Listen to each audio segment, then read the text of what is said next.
So is Israel actually going to annex the West Bank? That is the huge question on everyone's mind, and it's got massive implications. Today, we're going to break down exactly what's happening. We're talking a super close vote in the Israeli parliament, some incredibly direct words from the White House, and what this all means for the entire region. So let's just jump right in and answer the big question. Straight up, the White House is saying no. For now, it's a hard pass from Washington. But why? I mean, what's really going on here? To get that, we have to rewind a little and look at what started this whole conversation. Okay, so this whole thing kicked off because of a vote in the Knesset, that's Israel's parliament. And when I say it was close, I mean it was incredibly close. And the bill itself, huge consequences. Get this, the bill to apply Israeli law over in the West Bank passed by just one vote, 25 to 24. I mean, a single vote. That razor-thin margin tells you everything you need to know about how divisive this is, even inside the Israeli government. But you know what's maybe even more important? It's who didn't vote for it. The Prime Minister's own party, Likud, they wouldn't back it. In fact, his office called the whole thing a political provocation. And you got to remember, this is just the first step. The bill needs to pass 4 different votes to become law. So yeah, it's a real long shot right now.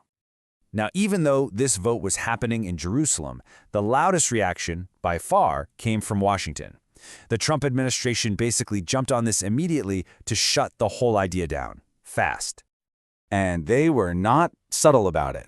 Vice President J.D. Vance, wow, he did not mince words. He called it a stupid political stunt and then just flat out said annexation will not happen. I mean, in the world of diplomacy, that is about as blunt as it gets.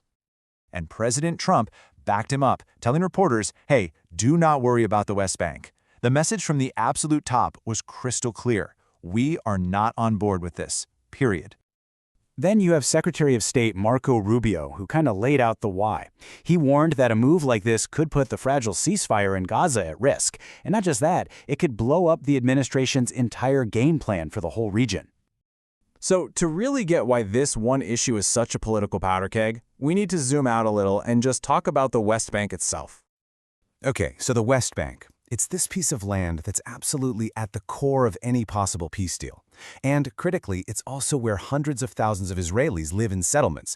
And that's really the heart of the whole conflict right there. And this is where you see the fundamental disagreement. On one side, most of the world sees these settlements as illegal under international law.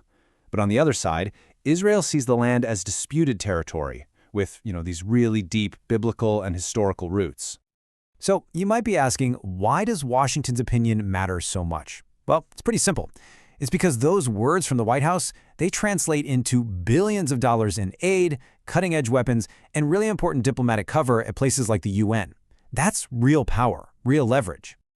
And look, this big pushback from the U.S. isn't just about the West Bank. It's about a much, much bigger prize the White House has its eyes on for the whole Middle East. So what does the U.S. want?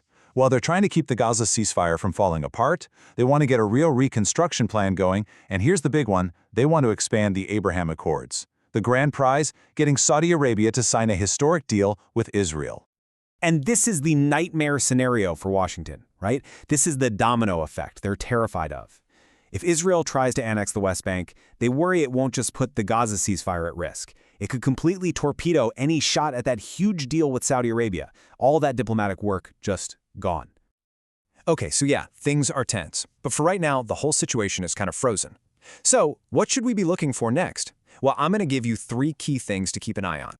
All right, here's your watch list. First, keep an eye on the Knesset's schedule. Do they actually schedule a second vote on this thing, or does it just fade away? Second, watch Prime Minister Netanyahu's Likud party. Do they start trying to whip up support and rally votes for the bill? And third, watch the U.S. Do we see more big-name officials visiting? Do we hear even stronger statements? That's what you need to look for. So what's the big takeaway here? It's this. The push inside Israel for annexation is absolutely real. But it's not imminent. It's not happening tomorrow. And the main reason why? That very strong, very clear pressure coming from the United States. Look, this whole situation is moving fast, and this story is definitely not over. So I want to leave you with a question.